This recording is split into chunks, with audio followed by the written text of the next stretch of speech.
Hi Kinder, welcome to Miss Walla's kitchen. What do we do in the kitchen? That's right, we cook here. So today, we will be cooking.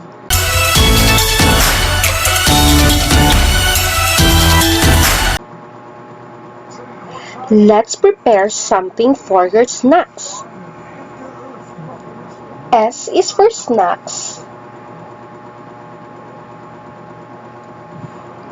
And P is for pizza.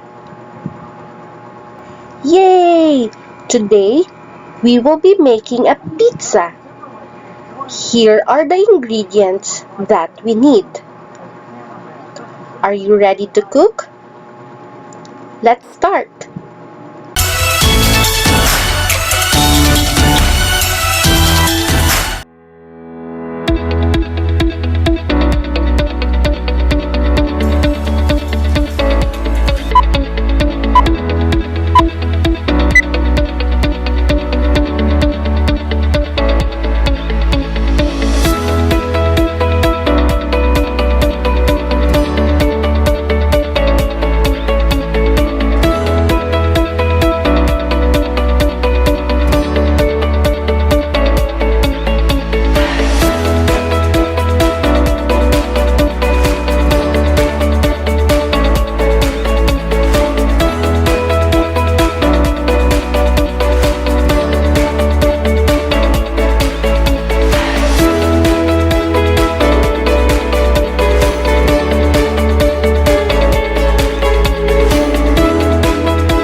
Did you enjoy our cooking for today?